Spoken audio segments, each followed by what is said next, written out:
Galvojau, nespėsi įrašinėjimą, nes taip įlėkiai prieš kokias 5 minutės, tai nelabai, žinai, supratau. Nu, žinai, biškai buvau paliekęs iki Paryžiaus. O, kaip ten? Vis tiek, žinai, UV, croissantai, ten bagetės, french fries, žinai, visi tie tradiciniai dalykai. Nusipirkau...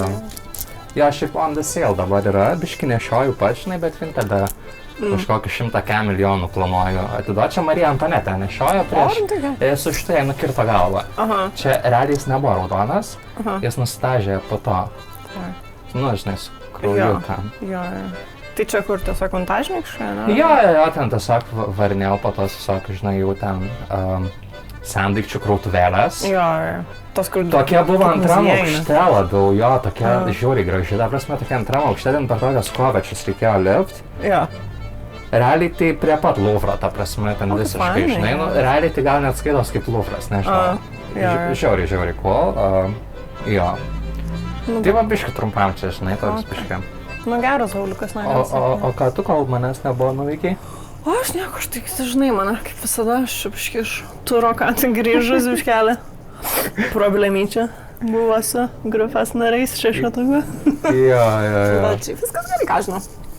Žinai, Deiza yra Deiza. Deiza yra Deiza. Deiza yra Deiza. Nieko. Matau, problemytės dar nesibaigė. Ne, aš tikrai.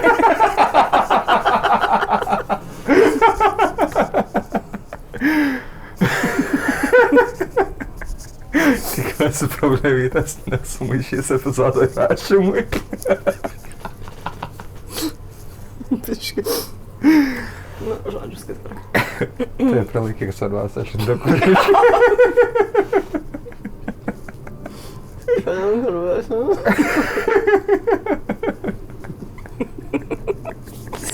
Žodžiu.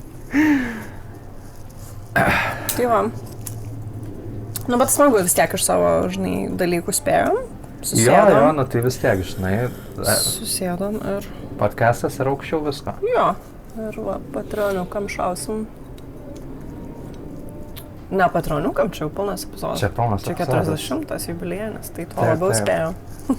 Taip, ir po garsaus 10 epizodo, kadangi uždrausti konfeti.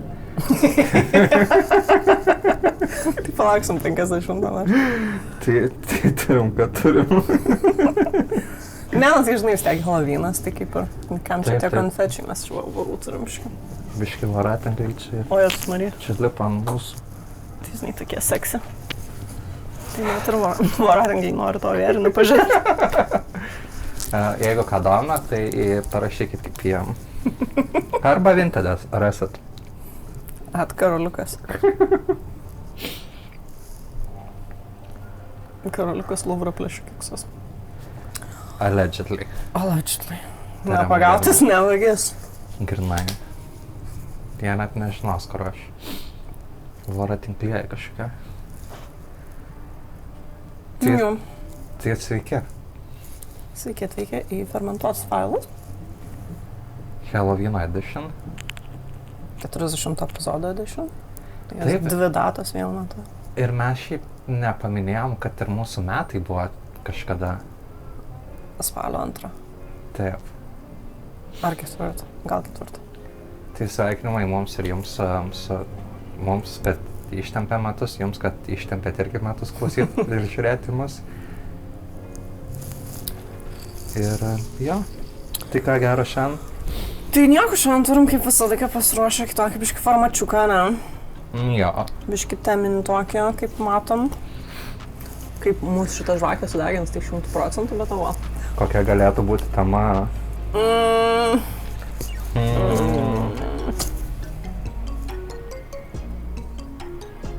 Ar tai bus su Halloween'as susijęs istorijas?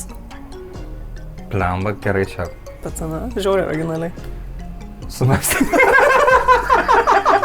Čia su ChatGPT sugalvoju ir pati. Nežinau, kad biškį energijos pasikroviau čia, žinai, per turą, tai galvoju, visą. Ką daryt, žinai, ir taip. Jo. Fair enough. Tai va.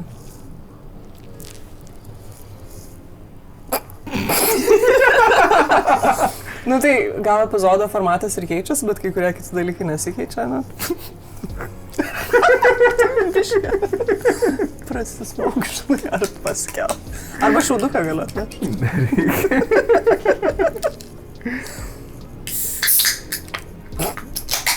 Priartins už to vietą, kaip tu geri.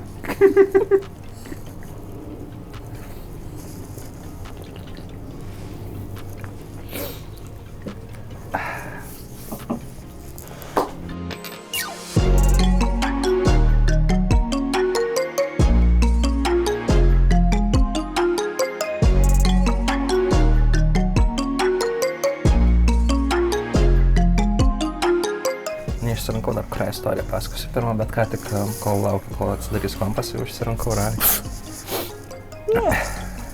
Jau nuobodu. Ne, biškiu, jau, žinai, tas toks kitos dienos crashdownas nuo kokso. Biškiu, jau sunku. Šiuo dar kraujuot pradėjau. Jo, aš pastačiau biškiai. Nieko grįžė, viskas tenka. Tai ja. Tai pradėsiu nuo to, ką myli dievina mūsų klausytojai ir šiek tiek mažiau mylim dievinam mes. Tai NSA. Okay. Arba ten tie astrologiniai objektai net pažinti. Skraidantis mergelis. 1973 metų spalio 18 dieną, tai beveik kaip įrašinėjom, centrinėje Ohajo dalyje buvo didžioji NSO banga. Ten ištisai iš visur plaukia pranešimai apie tai, kad ten tai keistos šviesos, tai kažkokie objektai, tai ten juda visaip neįmanomai. Net Ohajos gubernatorius sakė, kad kažką matė, ko negalėjo realiai paaiškinti. Laikraščiai ten pilni visko, žmonės nuolat žiūrėjo į dangų, stebėjo, ten klausėsi ir visa kita. Nu, bet tada 18 dieną, 22:30 Bell UH-1H Hui sraigtasparnis, taip Hui, pakilo iš Puerto Colombo oro uosto, skrido šiaurės rytų kryptimi link Clevelando Hopkinso. Realiai labai įprastas skrydis, apie 100 mylių, giedra naktis, tobulos sąlygos, viskas yra puiku. Skrydžiai vadovauja kapitonas Lorenzas Coinas, 36 metų, turi 19 metų skraidimo patirtį, armijos rezervė yra. Absoliučiai tas žmogus, kuris ten netiki kažkokiais, tai žinai, ateiviais ir kitom nesąmonėm. Su juo buvo leitenantas Arrigo Jesse, seržantas Jonas Hillis ir seržantas Robertas Janičekas. 4 kariškiai, blaivus protai, realiai, jeigu matytum ateivius, tai norėtum, kad liudytų tokie žmonės, nes labiausiai kredibilūs būtų.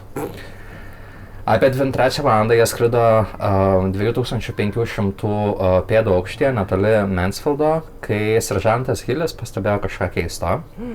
Tolumoje raudona šviesa, šiek tiek į vakarus. Jis paminėjo Coinui, bet niekas kažkaip ypač, žinai, nesureikšmino. Tikriausiai koks nors ten švyturys, kitas orlaivis ar ten kažką, žinai. Tai 73, nors dangus nebuvo toks pilnas lėktuvų kaip dabar, bet vis tiek ir nebuvo ir tuščias. Po kelių minučių tą pastebi ir Janičekas, ta pati raudona šviesa, bet dabar jau jin buvo pietryčiuose ir judėjo link jų greitai. Coinas bandė susisiekti su Mansfieldo kontrolės bokštu ir sako, čia armija 153-4, mums artinasi šviesa link mūsų pozicijos. Radijas nutilo, nieko. Jokių trikdžių, jokio atsakymo, tiesiog tuščia.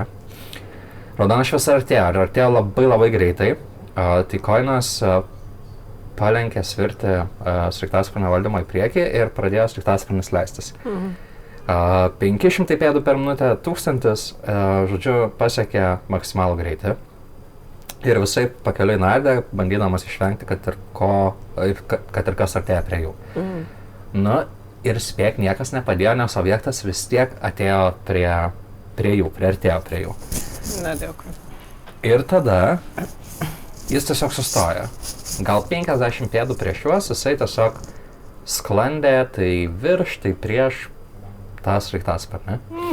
Visi 4 vyrai gerai apžiūrėjo ir vėliau aprašė beveik identiškai. Cigaro formos, metalinis objektas, gal 60 pėdų ilgio, su kupolo viršuje, pilkas, jokių nematyti siūlių ir kniedžių, toks vientisinės medžiagos, raudona šviesa priekyje, balta šviesa gale, iš apačios žalia šviesa, kuri tarsi kūgio formos, toks kaip prožektorius, gal net labiau. Ta žalias spindulys lėtai pradėjo slinkti link jų. Kai jis pasiekė sraigtasparnį, kabiną užpildė tokia keista, tarsi biški nemalone žalia šviesa.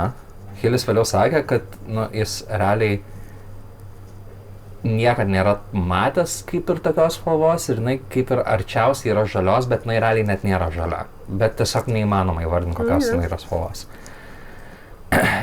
Kas yra keista, kad koinas šiuo metu vis dar laiko svirti į priekį, tai reiškia, kad teoriškai sraigtasparnis turėtų leistis žemyn. Svirtis nuleista iki pat galo, tai jau turėtų ten smigti vos ne žemyn. Sraigtasparnis kilo į viršų, maždaug 1000 pėdų per minutę tiesiai į viršų, kol pasiekė 3500, tada 3800 ir žodžiu kažkokia jėga juos tempė į viršų, kai teoriškai jie turėjo leistis. Jesse antrasis pilotas, jis buvo chemijos inžinierius, kuris šiaip buvo labai racionalus ir visa kita. Jis pasižiūrėjo į kompasą ir kompasas tiesiog sukosi. Jis niekur nesustos, tiesiog sukosi. Žalia šviesa jos laikė gal apie 10 sekundžių. Objektas realiai tiesiog sklandė priešais juos, tarsi tyrinėtų ar panašiai. Tada tiesiog iš niekur pradėjo greitėti ir išskrido. Skrido į vakarus greičiau nei bet kas, ką jie kada nors matė. Tada pasuko šiaurėn ir dingo virš ežero. Sraigtasparnis stabilizavosi, jie buvo maždaug 3800 pėdų aukštyje. 2000 pėdų aukščiau nei turėjo būti, negu įprastas yra aukštis. Koinas atgavo kontrolę sraigtasparnio, jie tęsė kelionę į Clevelandą, nusileido ir tą naktį niekam nieko nesakė. Bet Hillis papasakojo kolegai detektyvai kitą dieną. Koinas pasakė savo pusbroliui, kuris atsitiktinai, sutapimas nemanau, buvo The Plain Dealer reporteris. Ir istorija, aišku, nuėjo plačiau. 4 vyrai atskirai buvo apklausiami kariškių, skrydžių ten valdymo agentūros pareigūnų, žurnalistų. Ir visi papasakojo tiesiog tą patį, jų aprašymai sutapo, jų laiko juostos sutapo, objekto brėžiniai, kuriuos nupiešė, atrodė praktiškai identiškai. Atsirado liudytojai žemės, moteris vardu Ginny Elias, kurios namai buvo tiesiai po skrydžio keliu.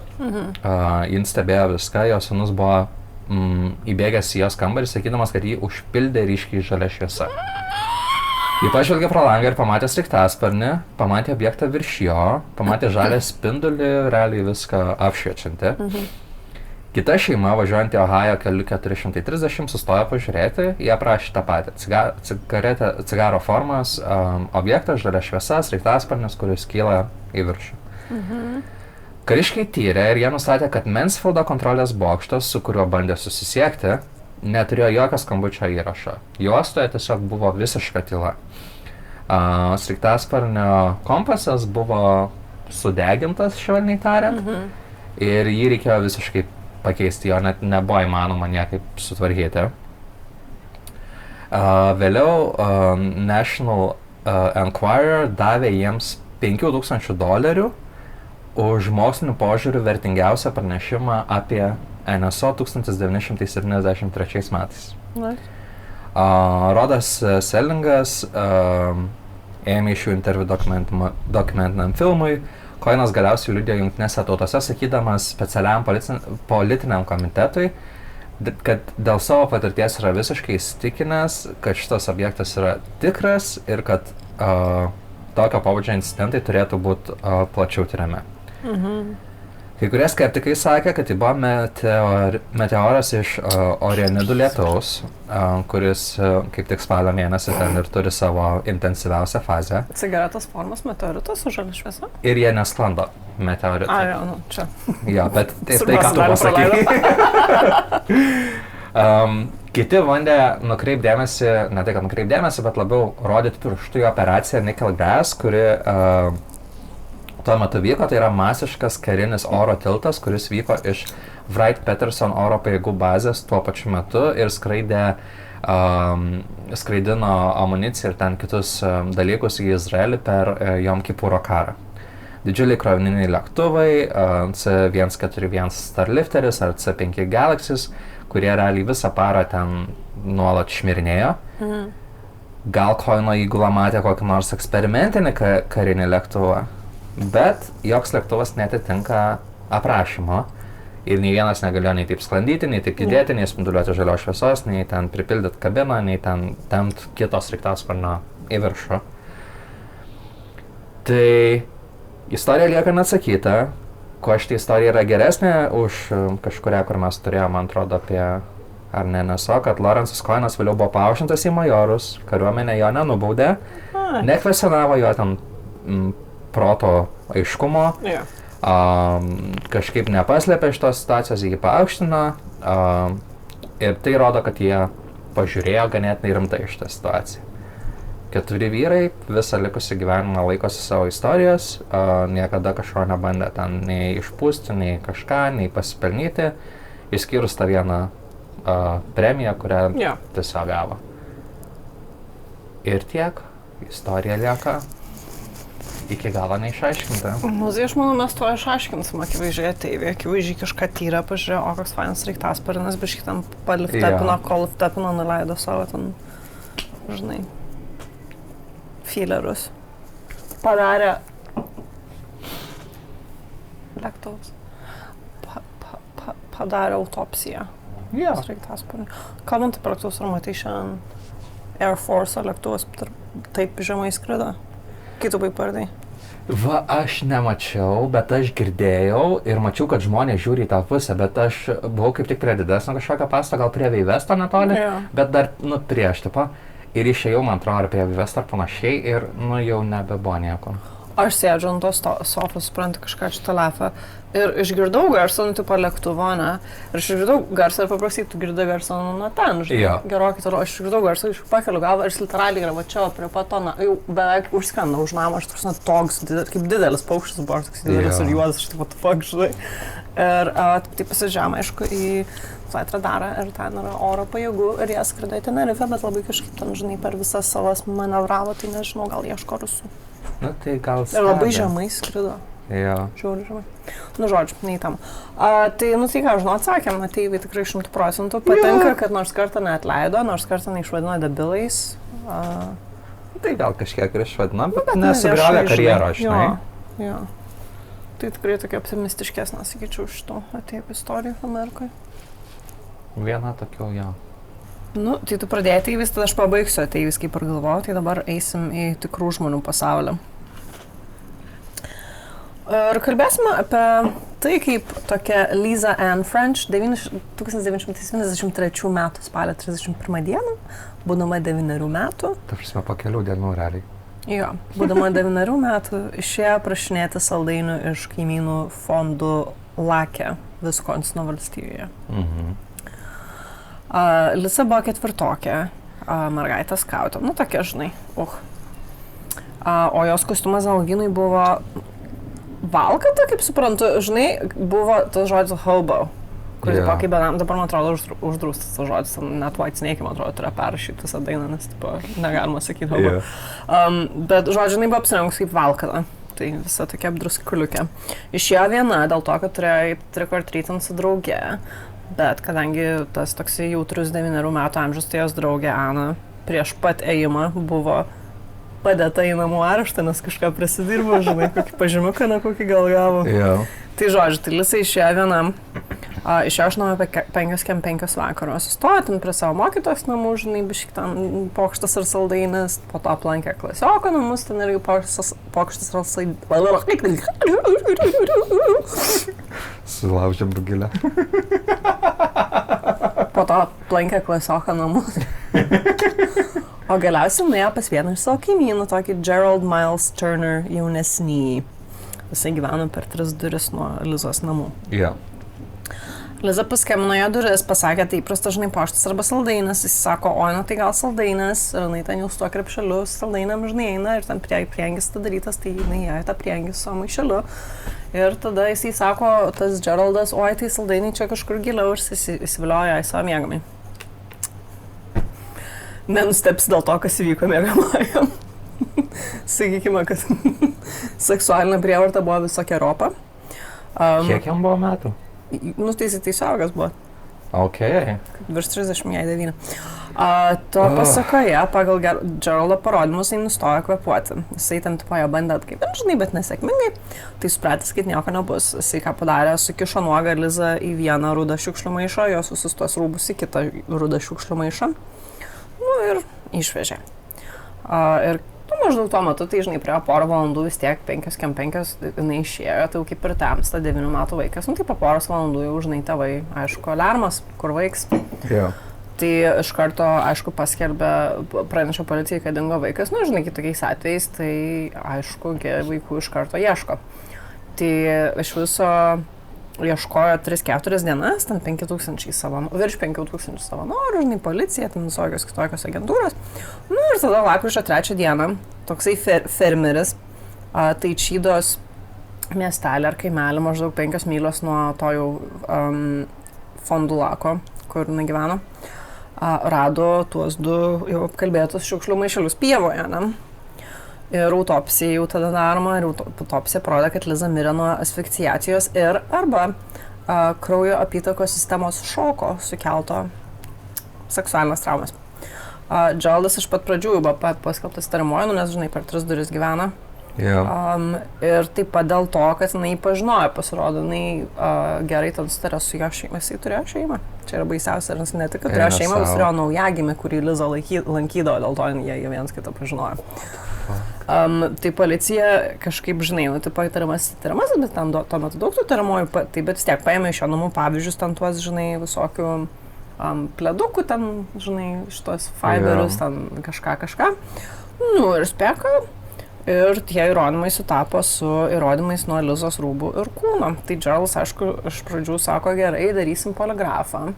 Poligrafo rezultatas, aišku, buvo tas inconclusive, tai tipo, nei taip.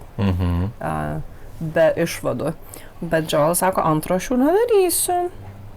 Žinai, nu ir tas buvo toksai sudėtingesnis, kur tipo aš nekaltas, čia, žinai, whatever, tai jinai lankė mane namie, tai aišku, kad bus ten kažkokie, žinai, fiberiai, jos kūno, taip toliau, bet galiausiai 74 metų rugpjūčio 8, tai beveik po metų, po kiek čia 10 mėnesių, jisai prispažino, kad jo, gerai, aš gal aš biškai papirkolinau. Jisai buvo suimtas 74 metų rugpjūčio 9, o 75 vasario 4. Prisiekusieji pripažino kaltu dėl 2 laipsnio nužudymo, vaikų viliojimo nemoraliais tikslais bei seksualinių iškrypimo. Jisai buvo nuteistas 3-8 metam ir 6 mėnesiam. Bausmės skyrimo metu teisėjas ten sakė, kad Terneris šitas jaunesnysis neparodė ten jokio gailesčio, jokios gėdos, žinai, bla bla, standartiška.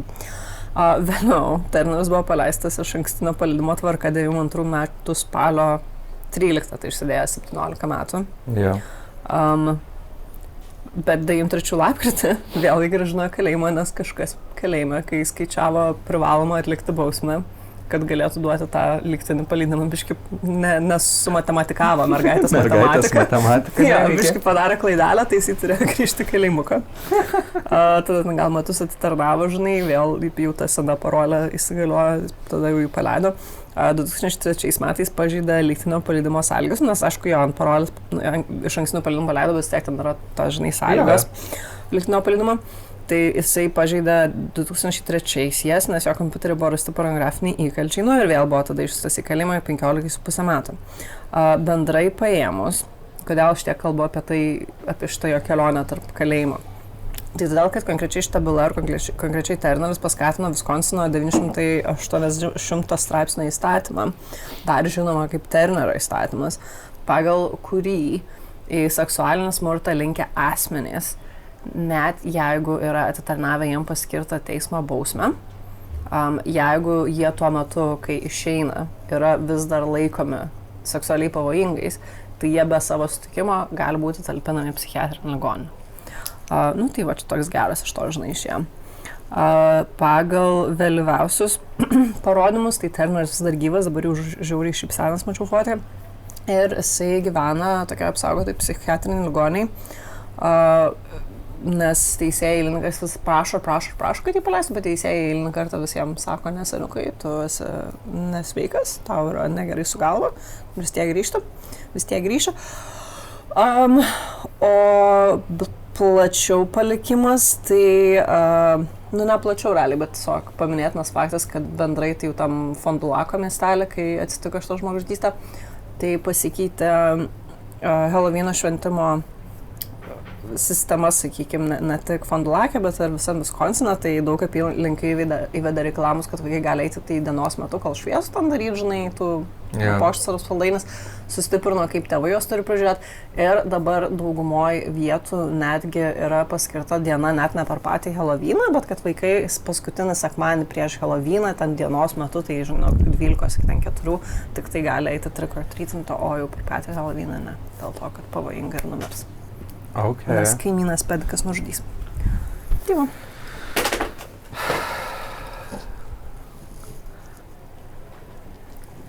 Nu, tokia... Slogus vaibelis. Slogesnė tikrai istorija. Duoda tikrai slogesnį vaibelį. Nu, tai Helovynas, žinai, nėra čia ko džiaugtis. Tru ir nežinau, ar aš čia kažkaip turiu dabar istoriją, kuri galėtų... šitą slogų vaibelį Kažką taip smagesnio nors kartą. Tai biškį paimsiu, nes pasiliksiu pabaigai tada true crime, žinai, kad čia nebūtų per daug, o dabar pasimsiu savo kolegų istoriją, kolegų plėšikų, Okay. kuri vyko 1957 m. spalio 18 dieną Fort Wayne, Indianos valstijoje. Penktadienis po pietų, jau visi, žinai, ruošia savaitgalį. O National Bank Clinton Rudisill skyrius, kaip visada, skaičiavo pinigus, tvarkė operacijas ir ten įprastinis, žinai, penktadieniukas. Prie stalo buvo to ne prekystalio, nežinau, kaip čia banko langelio pavadinkim, buvo Parkas Williamas, kuris buvo su savo asistentu Charlesu Mayeriu ir tiesiog šnekučiavosi. Williamsas yra buvęs Journal Gazette vyriausias redaktorius, tad jis labai gerai mokėjo atkreipdėmėsi į detalės. Jis įsiminė viską, kas tuo įvyks. Buvo 13:05 kai du vyrai ant veidų Helovyno kaukės, tiesiog pigios guminės, kur matėm kiniečiuose, tokios maždaug. Nu gal net be to juodo tiesiog, žinai. Realiai tokios, kur bet kur gali nusipirkti už ten centus. Kaip ir nieko keisto, spalio vidurienės, kas artėja Helovynas, žinai. Ir vaikai dažnai ateidavo į banką prašydami įsikreisyti ten tos centų ritinėlius Helovynui, kad ir kam jie reikėjo. Bet tai nebuvo vaikai. Tai buvo suaugę vyrai, vienas iš jų praėjo pro Williamsą ir Mayerį. Ir Williamsas iš pradžių tiesiog žvilgtelėjo ir kažkaip net neužfiksavo, bet tada atsisuko tas vyras ir tai pamatė kaukę.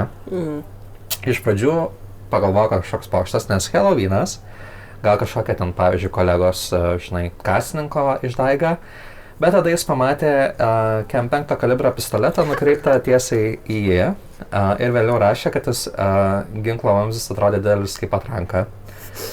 Vyras, kurį jau paskui Williamsas su Mayeriu pavadino kairiuoju, turbūt nes gal buvo kairiai, nežinau, liepė Williamsui su Mayeriu atsistoti, įgrūdo į rankytes Mayeriui baltą maišą ir liepė ištuštinti visą pinigų stalčių. Kitas plėšikas, kurio irgi neįveido nieko nebegalima matyti, jis užėmė poziciją, kad galėtų matyti visą banką ir, žinai, kad suvaldytų situaciją. Viduje buvo nedaug žmonių, 15 klientų ir kiekvienas dabar tiesiog buvo sustingęs, stebėdamas, kas čia, žinai, rutuliojasi per situaciją. Netikėtumo faktorius akivaizdžiai buvo ginkluotojų pusėje, nes kol žmonės suprato, kas vyksta, realiai jau pusė apiplėšimo buvo įvykdyta tiesiog. Abu banko darbuotojai buvo vedami per visą banką ir tiesiog verčiami duoti kupiūras, nesvarbu, ten 5, 10, 20, 100 ir viską kimšti į 2 maišus.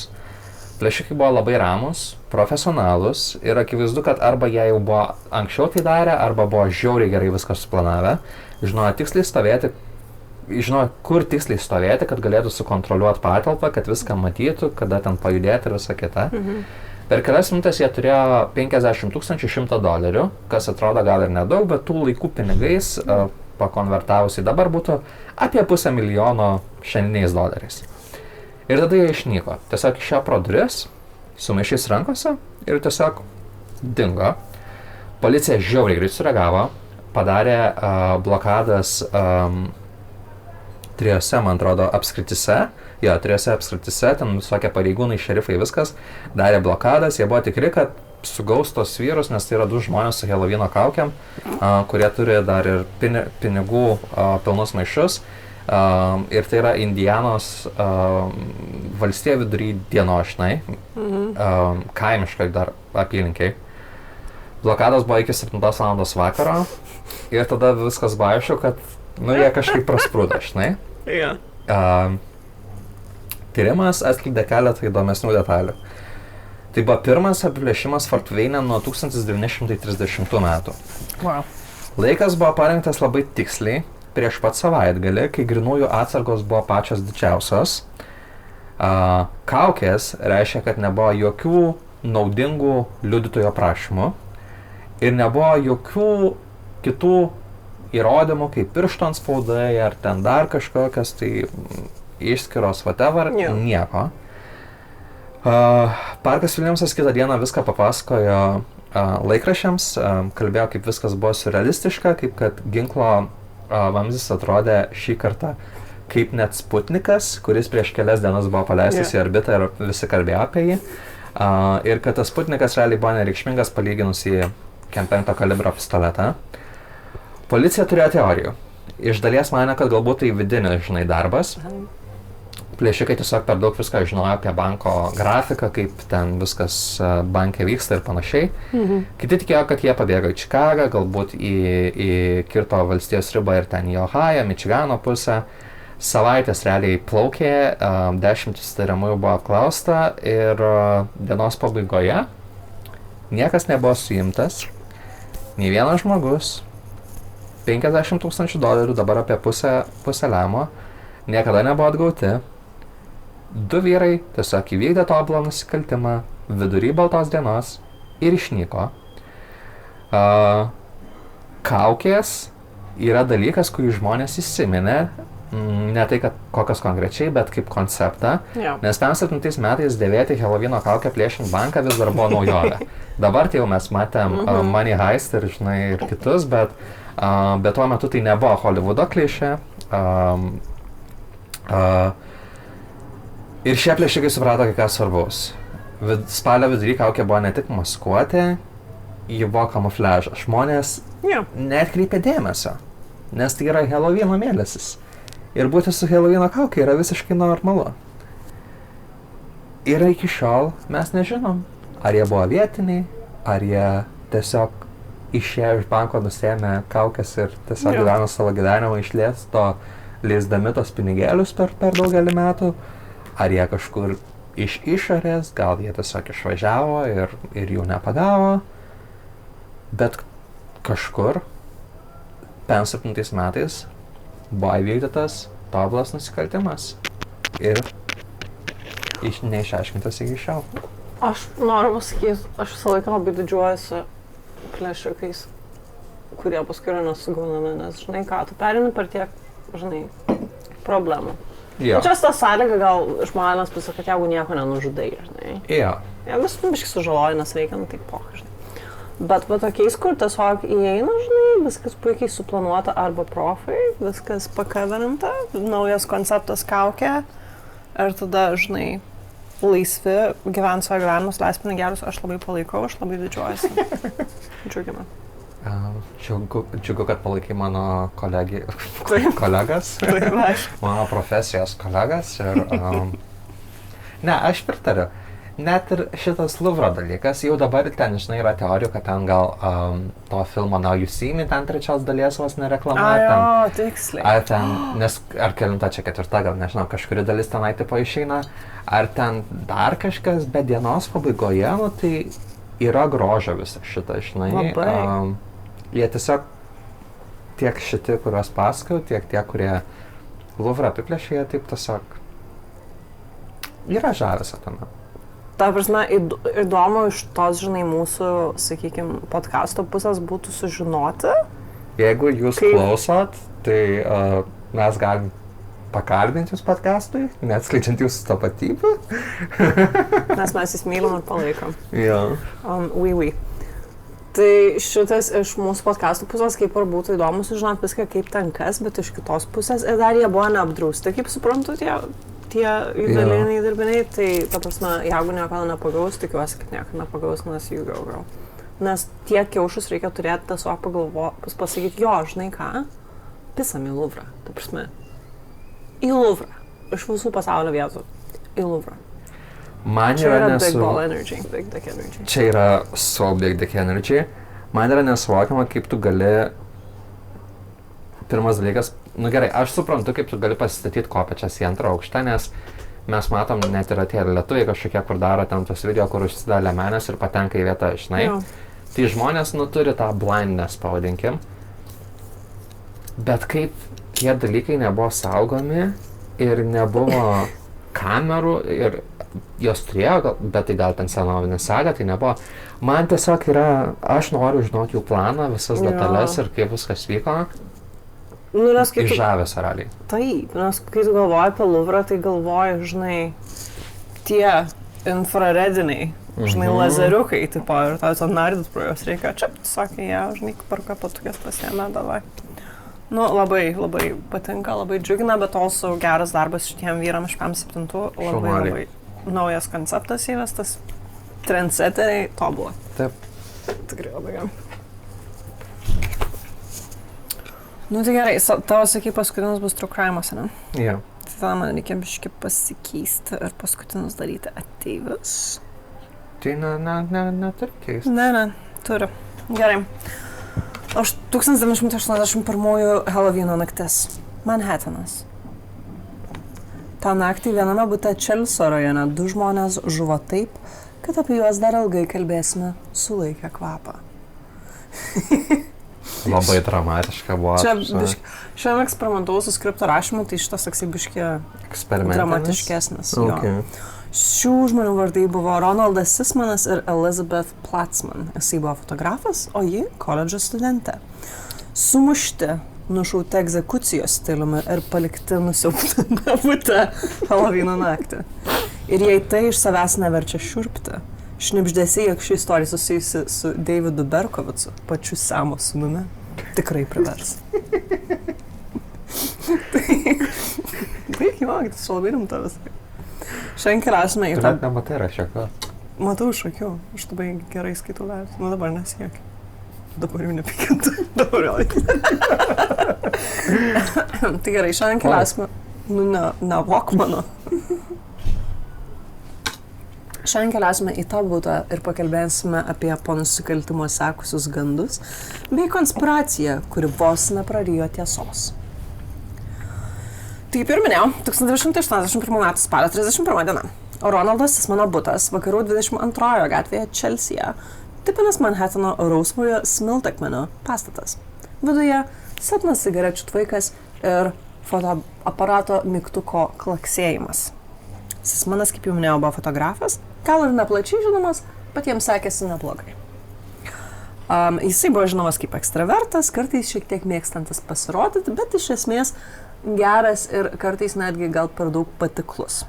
Jo mergina, Elizabeth Platzman, buvo studentė, idealistiška ir kūrybinga. Daugiau nieko apie ją. Mes jį ką tik apibūdinom 2 sakiniais, apie ją tik tai studentė, idealistiška ir kūrybinga. Nu, nes moteris. 80-ais, who cares, right?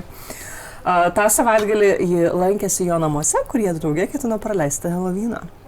Tačiau kai policija atvyko į namus vėliau tą vakarą, jie rado chaosą, apverstus baldus, sudaužytus fotoaparatus, Sudaužytus fotoaparatus, išmėtytus popierius bei nuotraukų negatyvus. Tarsi kažkas būtų kažko ieškojęs.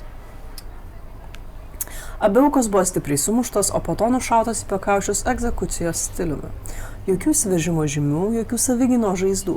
Kad ir kas lankėsi bute tą naktį, buvo arba pakviestas, arba bent jau gerai pažįstamas. Pirmiausia, detektyvai linko prie nepasisakusios vagystės teorijos. Visgi ji turėjo problemų. Bute netrūko nei vieno bent kiek vertingo daikto, išskyrus Ronaldo 25 kalibro ginklą. Kaimynai pasakojo, policijoje girdėjo beldimą, baladojimąsi, bet jokių šūvių, nes turbūt žudikas naudojo duslintuvą. O aukštyn kojomis apverstas butas neatrodė, lyg būtų apverstas atsitiktinai, labiau apieškotas. Nu ir prasidėjo teorijos. Narkotikai, pavogti pinigai, pavogtos nuotraukos. Sismanas ne tik fotografavo portretus, bet ten ale buvo ir turėjo ryšių su neaiškiais žmogučiais ten klientėliais, kurie pamokėdavo, kad tam tikri momentai būtų įamžinti, o kiti klientai pamokėdavo, kad tam tikri įamžinti momentai nebūtų jau įamžinti ir dingtų, žinai, supranta. Tai 80-aisiais tokie gandai galėjo reikšti bet ką, ryšius su mafija, šantažą, o gal dar kažką kito. Bet čia pasidaro mūsų istorija keistesnė, nes koksai dar galėjo būti tas ryšys, jeigu ne mafija ir ne blackmailas. Tai turi būti ritualas, auka, Helovyno naktį, poros gyvenančios mieste. Šie žodžiai, arba labai panašus žodžiai, buvo ištarti Davido Berkovico arba Semo sūnaus, kol jis kalėjo Atikoje. Jisai savo kambarokui papasakojo, jog jo taip vadinamas kultas planavo nužudyti fotografą, kuris turėjo įrodymą apie to kulto veiklas. Tai yra video, kažkokius įrodymus iš jų ritualų. Ir šitas visas pokalbis vyko vasarą, ar tai dar anksčiau negu vasarą, 81 metų, bet ką Berkovicas pasakė, visa tai įvyks per 81 metų Helovyną. Tai kai žinios apie Sismaną ir Platzmaną ir jų mirtį pradėjo sklisti, tas Samo sūnaus kambariokas čiut nenuvirto. Nes Berkovicas visą tą sceną, fotografą, Japaną, egzekucinio stiliaus nužudimą, jam buvo apibūdinęs prieš pusę metų. Žinai? Okay. Tai tipo, girl. Ar tai buvo sutapimas, o gal Berkovicas iš tikrųjų žinojo kažką, ko nežinojo policija?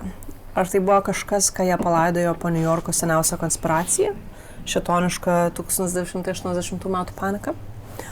Kulto teorija niekada nebuvo oficialiai įrodyta, bet jie augo labai greitai. Dar dėka Berkovico laiškų ir interviu iš kalėjimo, kuris užsiminė apie potencialiai didesnį tinklą ir sekėjus, kurie jo laukia už kalėjimo ribų. Pagal šiuos gandus Sismanas nufilmavo iniciacijos ceremoniją to, žinai, kulto. Yeah. Tai kažką tokio tamsesnio, biški kažką tokio, biški šėtoniško, kažką tokio, biški, nu, žinai, aukelę kažkokią tokio, biški kažką ten kažką. Nu, ir jisai ketino išduoti tą medžiagą policijai. Jeigu tai tiesa, aukštyn kojomis apverstas butas kaip ir make sense, nes, nu, nieks nebuvo paimta išskyrus tą ginklą, tai akivaizdžiai galėjo būti potencialiai ieškota juostos video, na? Visgi nėra jokių įrodymų apie juostą, jokių rastų ritualų fotografijų, jokio fizinio įrodymo, kad jie vapšė egzistavo. Tik tai 2 brutalios žmogžudystės ir tobula šėtono kulto audra. Šitoje atmosferoje tiesa tapo tampre, nes viskas tiko šiai istorijai, viską buvo galima pritempti, bet nieko negalėjome įrodyti. Policija sakė kiekvieną užuominą ryšius su narkotikų pasauliu, senus klientus, supykusius kažko tai ten draugus, žinai, bet nieks neprilipo. Jokių areštų, jokių kaltinimų, jokių įtariamųjų. Byla visiškai atšalo. Iki šios dienos Sismano ir Platzman mirtis nėra išaiškintos. Teorijos ir toliau supa šios žmogžudystės kaip dūmai, kulto atlikta žmogžudystė, kerštas, pavogti įrodymai, o gal tiesiog dar vienas beprasmis New Yorko nusikaltimas, kurį praris laikas. Keisčiausia tai, jog beveik visi susiję su tyrimu žmogučiai, policijos, pareigūnai ir taip toliau prisimena, kad viskas apie tą tyrimą jautėsi labai keistai, kad nusikaltimo ta jau sena vieta, tas butas atrodė kaip suinscenizuotas, lyg performances turėjęs nusiųsti žinutę. Gal čia yra baisiausia šios istorijos dalis. Nežinia apie tai, ar tai buvo atsitiktinis smurto protrukis, ar tikras įspėjimas. Praėjo 40 metų. Tas pats pastatas vakarų 22-oje vis dar stovi. Žmonės vis dar praeina kiekvieną valandą, taip ir nežinodami, kas ten nutiko Helovino naktį. 2 prarasti gyvenimai, paslaptis virtusi mitu ir klausimas. Jei Berkovicas melavo, kaip jos spėjimas išsipildė taip tiksliai? O jeigu jis sakė tiesą, kas jo laukia išorėje taip stipriai, kad buvo pasiryžę dėl to žudyti ir išvengti atsakomybės? Ta prasme, the Oscar goes to Rugilė, best ta geriausia aktorė. Audrė, ar kas ten? Audrė Vazdos Rovesana. Ja. Tai man atrodo, Audrė, bijok, slėpk. Aš atėjau to darbą. Aš esu per daug šokiruotas šito dramatiško pasakojimo. Niek neatsimenu.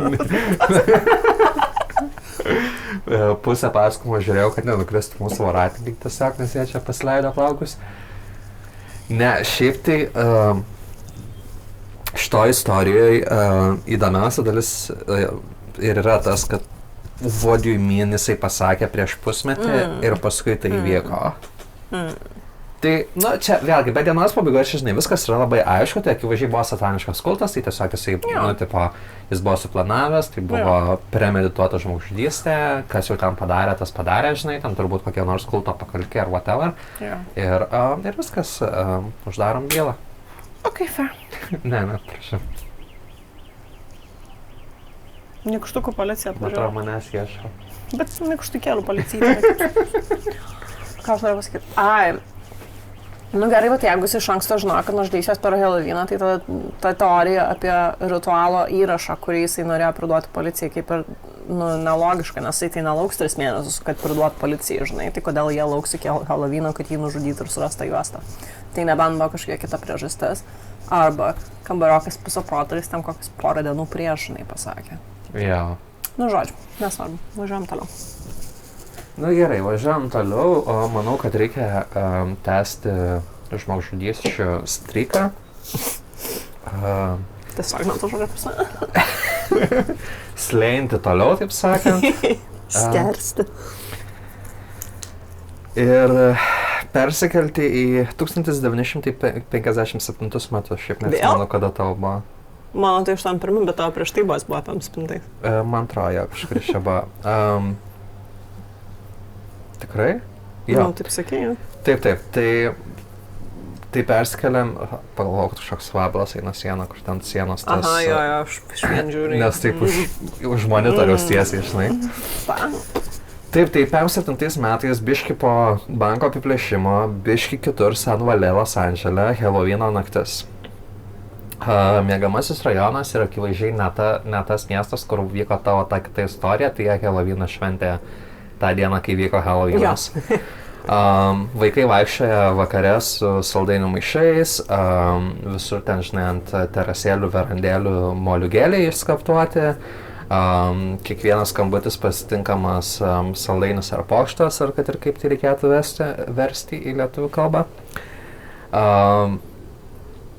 Ir ateina 11 val. Vakaro. Jau realiai vaikai namučiuose, kūdikiai jau miega, žmonės irgi pritimačiau ten miega, arba ten, nežinau ką veikia tada žmonės, bet tik toko, tai gal knygas skaito, whatever. Gatvės tylios ir Peteris Fabianas, 35 metų, grožio salono savininkas, jau vartėsi lovai su savo žmona Bete. Dar viena ilga diena išgyventa, laikas miegoti ir tada ding dong, durų skambutis.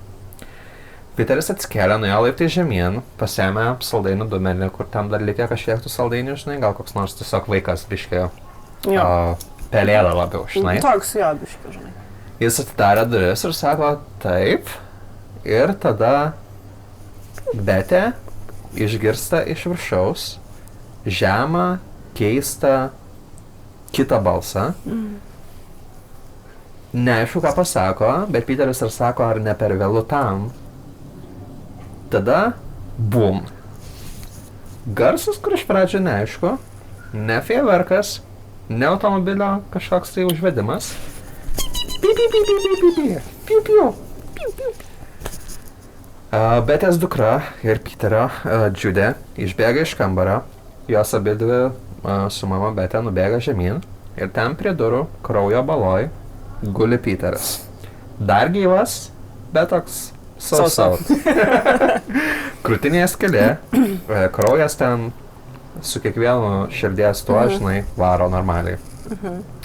Džiudė nubėga per kelis namus ir ten gyvena Los Andželo policijos pareigūnas, jis ten greitai iškviečia greitukę, ten policija, viskas, žinai, kaip priklauso, greitoji žiauriai greitai vyksta per kelias minutės, Peteris dar gyvas, jį gabena į San Valė ligoninę, nu, bet pakeliui, ar ten jau pačioje ligoninėje, bet žodžiu, jo gyvybė dėja baigėsi. Nu ir iš karto prasideda tyrimas. Bet probleminė tame, kad nieko nėra pavogta, nors namuose buvo ten grynieji, brangus daiktai, kažkas, niekas neliesta, duris neišlaužtas, nes Peteris pats jas atidarė, nes Halloweenas ir ten whatever. Šaulio nebuvo. Vienintelis liudytojas buvo paauglys, kuris matė, jis gyveno keliais namais toliau, jis matė automobilį, kuris po šūvio pravažiavo tuo metu gatve.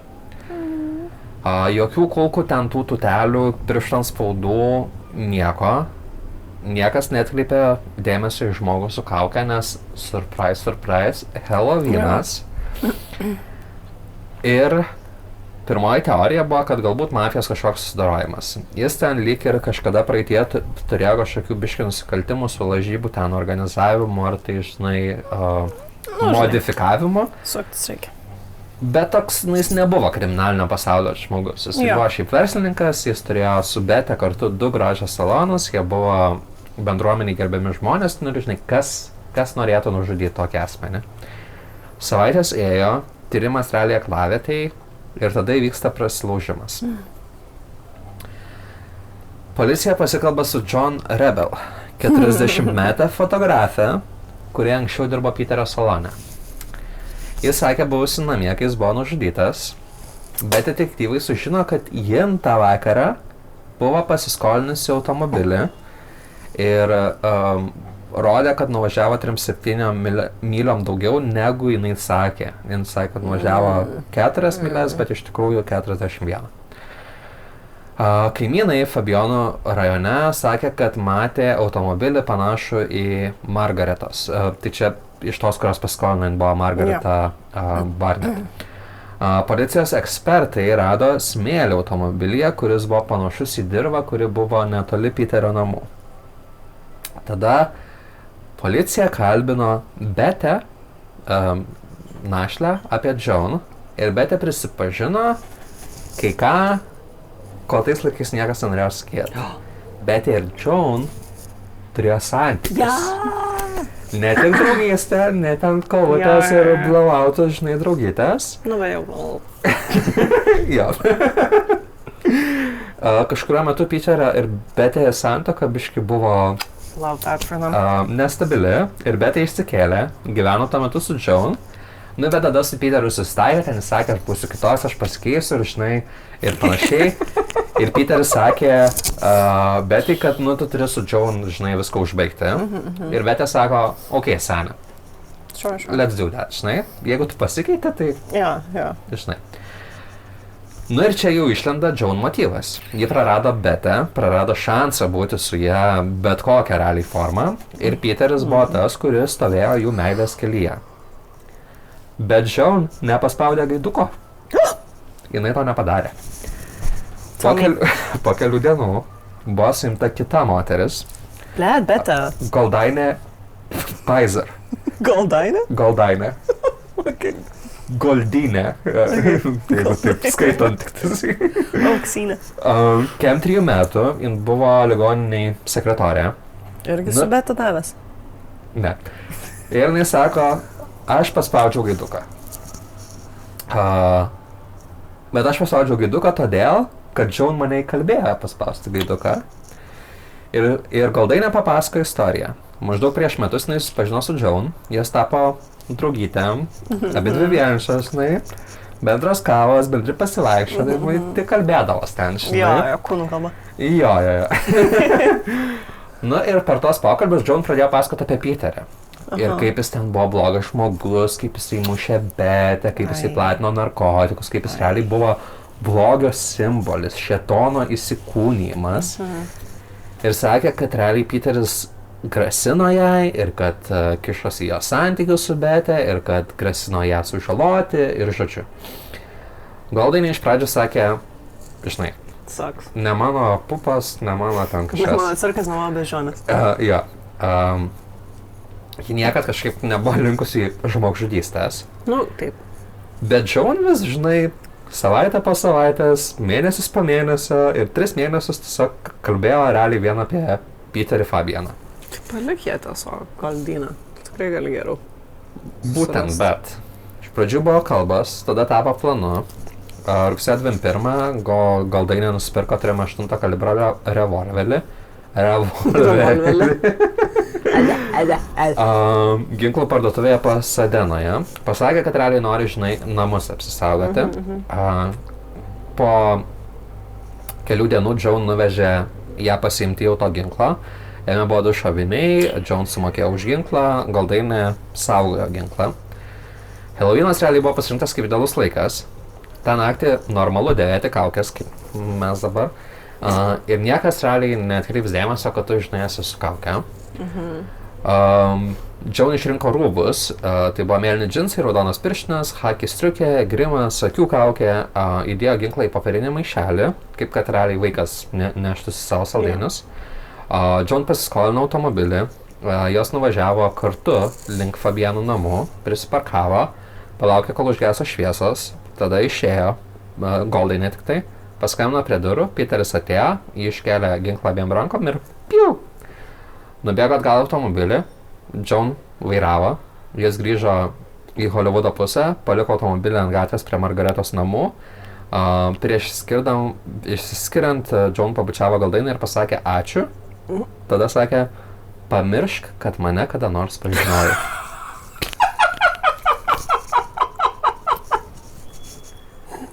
Is she a man? Duoda vyras. Muskulinė tokia labiau. Jo.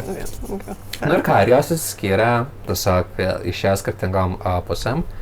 Kovo 11, 58 metais pripažino kaltę dėl antrojo laipsnio žmogžudystės. Abi gavo bausmę nuo 5 metų iki gyvos galvos. Goldainė ten teismo metu žiauriai daug verkė, pasakė, žiūri, kad Joan ten realiai ją manipuliavo, kaip ji niekada nepažinojo Fabiano, tai yra Peterio Fabiano, kaip jinai įsivaizdavo jį kaip piktą, nes taip Joan sakė. Psichiatras ištyrė ją ir sakė, kad jinai realiai buvo kaip plastilinas Joan rankose, o tą pačią Joan aprašė kaip šizoidinę. Joan atsisakė liudyti, niekada nepripažino, kodėl ji norėjo Peterio mirties, bet, visi žinojo.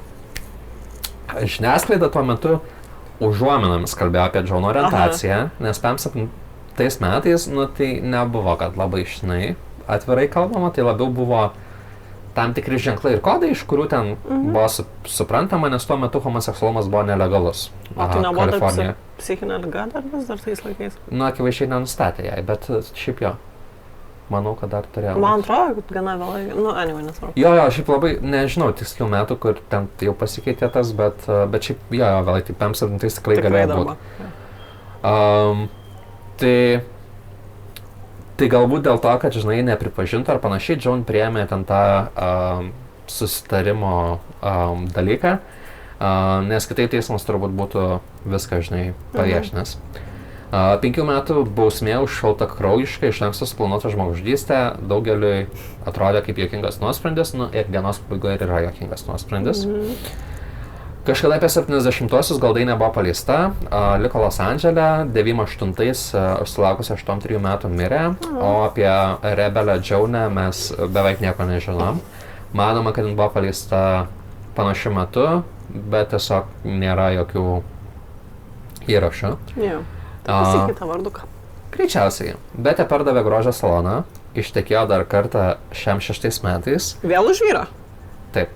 Šiam 6 tai dar, žinai. Nu jo, bet tai, draugė, nustok savo meluot.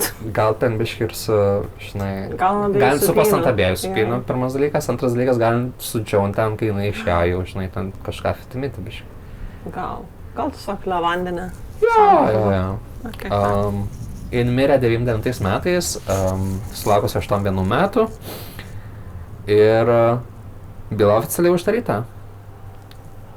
Klausimai išlieka ten apie meilę, apie kontrolę, apie tai, ką žmonės pasiruošė daryti dėl kitų, bet mes visų atsakymų nežinom, bet to viską nuspręsim, nes vis tiek mes čia žinom geriau už kitus. Konkrečiai. Žiūri gaila Goldynės, iš manos pusės. Visą laiką šiek tiek gaila, bet šiek tiek cringe, tokie žmonės, aš suprantu, kad ne jų kaltė, bet vis tiek cringe, kad taip jos įkalba, nu, tipo, tiek pasiduoda, žinai, kitų įtakai.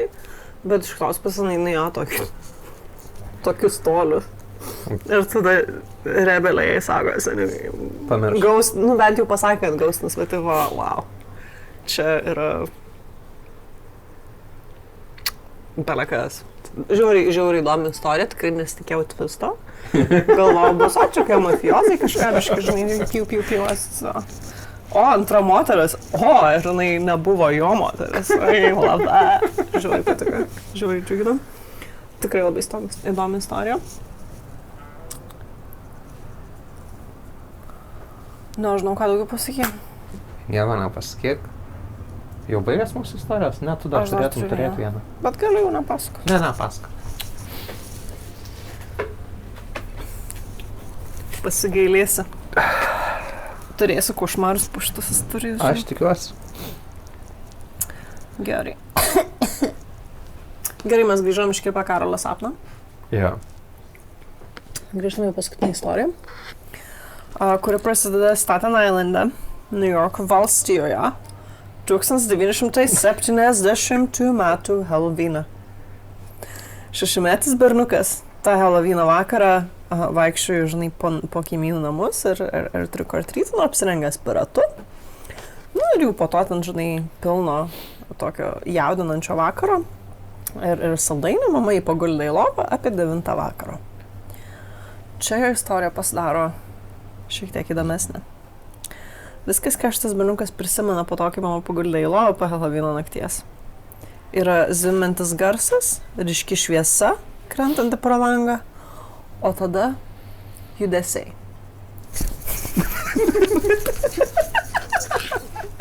Ne jo judesiai. 3 maži padarai, ne aukštesni nei komodo prie lovos. Lumpa. Lumpa, du.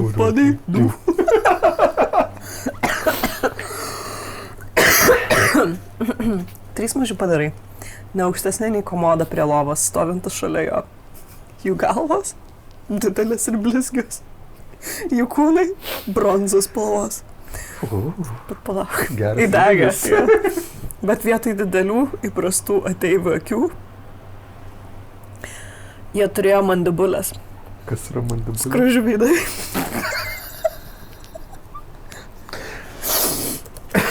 Aš noriu, kad...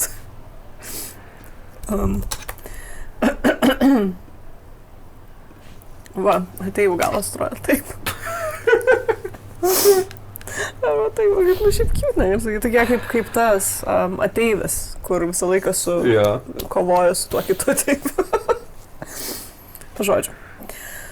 Skruzdžių veidai. Tačiau jie šypsojosi. Ir jis savo paties teigimu kažkodėl visai nebijojo. Vėliau berniukas pasakojo, kaip išskrido pro langą. Jokio dužusio stiklo, jokio garso, tiesiog jis, sklendžiantis į akinančią baltumą. Ten stalas, instrumentai, metalo ir dulkių kvapas. Skruzdžiažmogiai, kaip mes jas vadinsim šitą epizodą. Skruzdžiažmogiai nekalbėjo. Jie projektavo mintis į jo galvą. Daugiausia tai buvo jų tikinimai, kad viskas bus gerai. Jie jam papasakojo, jog studijuoja kažką, ką vadino miegančią žemę. Kad ir ką tai reiškia 6-mečiui, jis vėliau pasakojo, jog jautėsi, jog yra mokslinio eksperimento dalis. Tačiau neskausmingo eksperimento dalis. Jis prisiminė, kaip vienas jų palėtė jo riešą ir paliko kietą as in cool, nu, ne kietą, ezant fiziškai kietą. Kietą žymę, kuri iki ryto pranyko. Po to sekė tamsa. Kai jis pabudo, jo Helovyno saldainiai vis dar gulėjo ant komodos šalia lovos. Viskas buvo normalu, išskyrus jo galvoje, jo ausise išlikusi ūžimą. Daug dešimtmečių jis niekam to nepasakojo. Jis užaugo, tapo teisininku, išsikraustė. Galvojo, jog tai buvo tik tai sapnas, susimaišęs su Helovyno adrenalinu. Kol po daugelio metų jo draugas neparodė jam knygos apie NSO, viename puslapyje jis pamatė padarų, pastebėto Amerikos pietvakaruose mažų, rudų insektoidų, kartais vadinamų skružiažmogiais, eskizą. Jis sušalo, o tada pasakė, tai jie. Tie patys veidai, tos pačios akys, tos pačios vos matomos šypsenos. Labai juokinga, kaip pagalvoju apie teivininkus. Skruzės veidų šypsosi. Kaip šypsosi, ta prasme? Nu tai žinia, taigi turi, tai atrodo, kad šypsosi, nes yra ta žandikaulis. Žodžiu, taigi mūsų berniukas, dabar jau vyras, pradėjo gilintis į Hopi legendas, NSO duomenbazes, MUFON archyvus. Taip jis suprato, jog skružiažmogiai visai nėra nauji. Indėnų čiabuvių mitologijoje jie vaizduojami kaip požeminiai padarai, kurie nekartą išgelbėjo žmonės nuo katastrofų. Taip pat jie pasirodo šiuolaikinių ateivių pagrobimų istorijose, kur dažniausiai yra siejami su šiluma, o ne kažkokiu tai noru pakenkti.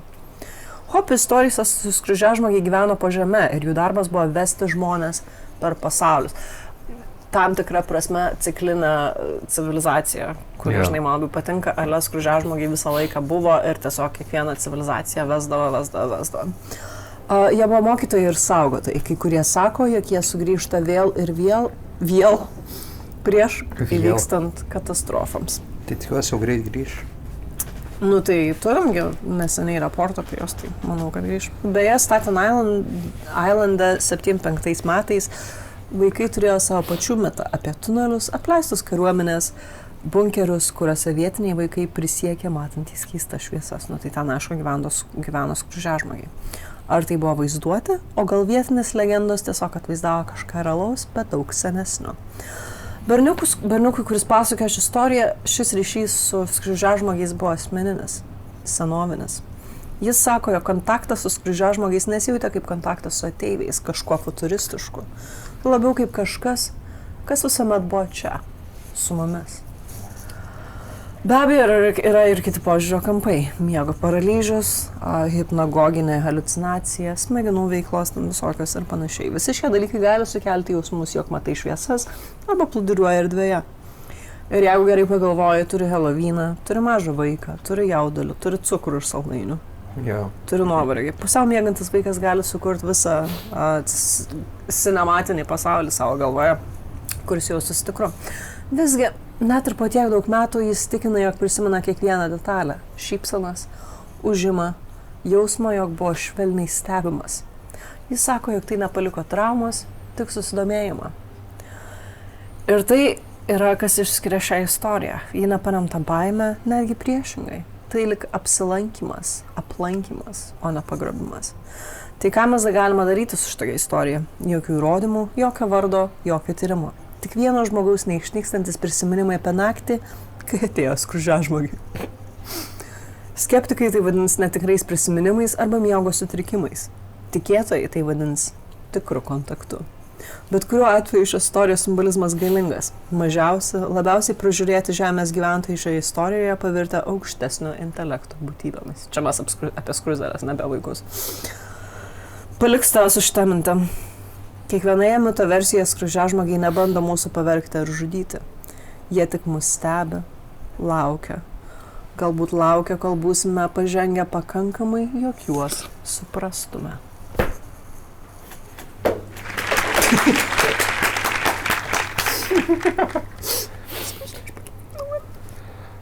Akivaizdžiai jau ir Emmy apdovanojimai susirinkti ir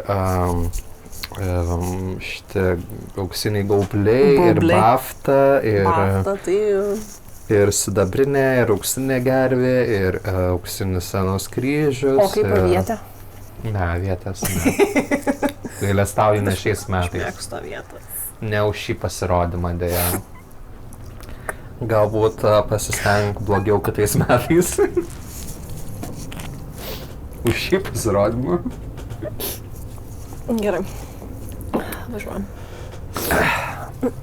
Aš tik ką pagalvojau, žinai, klausydamas tos istorijos, kad reikėtų padaryti epizodą apie driežmažmogius. Driežmažmogius, tai tikrai reikėtų. Driežažmogius, kad nors reikėtų padaryti epizodą, bet, nu įdomus, va čia pabaigoje užmetė, žinai, kad jie nebando mūsų ten kažkaip, jie bando mus kažkaip tyrinėti, mokyti ir ten apsaugoti, arba tą, kaip policijos šūkis, ginti, saugoti, padėti. Mano klausimas būtų, kur jie yra dabar. Mes turim Trumpą, kuris šiuo metu griauna Baltuosius rūmus, statosi savo arką ir panašiai. Jau nekalbant apie tai, ką jis daro politikoje, žinai. Mes turim karą Ukrainoje, mes turim, nu jau pasibaigusi karą artimuose rytuose, bet, nu ten ta yra karo zona, kuri čia, žinai, kažkuriam laikui ramiau, bet klausimas kada vėl. Ir mes turim Afrikoje mirštančius vaikus. Ką dar mes turim? Mes laiką turim Indiją, Pakistaną. Turim Indiją, Pakistaną, mes turim griūnančią Lietuvos vyriausybę. Ir jie nieko nedaro. Tai ar jie negali nueiti pas premjerę ir pamokyti ją, kaip būti premjerė? Ne, nes jie nėra čia tam, kad jie išspręstų mūsų problemas, jie čia yra tam, kad mus pamokytų, kad mes patys sukėlėm tas problemas, žinai. Ir jų nėra tiek daug, gal kiek yra mūsų, tai kiekvienas iš mūsų negauna skružiažmogio, tai gal jie kažką ir moko, bet tai tiesiog nesame mes, nes mums ir taip puikiai sekasi susigaudyti dalykuose. Ne, tai mes, jo. Tai žinai, aš tai manau, kad tikrai yra. Ne, tai čia net nėra klausimas. Tikrai yra bunkeriuose taip toliau ir, žinai, atvaro, kai jam reikia, tiesiog. Faina turėti biškai kitokį konceptą ateivą, negu, žinai, didelė plika galva ir didelis akis. Ir bronziniai kūnai, ta prasme. Ne, tai čia tai hodo. Duokit savo soliarimo kontaktus. Nu, tai kaip rudoji skruzda, gal, žinai, tokia biškai. Kaip ta hot skruzda, aš kažkurio multiko, žinai, kur buvo su ta lasdelė ant peties. Jo. Tai va čia aš tokius juos įsivaizduoju. Domina. Kadangi vyrai užpasa. Aš persinešiu ant skruzdžių. Skruzdžiažmogius, prašau. Fair point. Nu tai va. Tai viskas.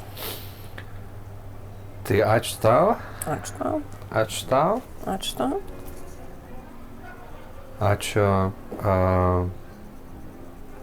kiniečių parduotuvai, kurie paremė mūsų savo Ačiū Luvrui. Ačiū Luvrui. Ačiū mano dyleriui. Ačiū tam tikram medžiagom ir dyleriui. Ačiū Viljamui. Ačiū Evelinai.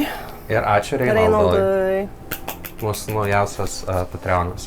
Ir labai aktyvus, tai kiti pasimokė. Išskyrus Evelina, tai perfekt. Viljamas nieko nesupranta. Viljamas, jo. Prisijunkit, kas mes prisijungia prie Patreonuko, nes kaip tik įkrito nauji bonus kontenčiukai, bonus epizodžiukai. Taip. Šitą epizodą. Prisijunkit į mūsų Discordą, kuriame aš vis dar neatsikūrau giliai. Komentuokit. Laikinkit, dėkit patiktukus, dėkit prenumeratas. Jo. Pakomentuokit kažką. Jo. Pakomentuokit, kokie mūsų yra kostiumai,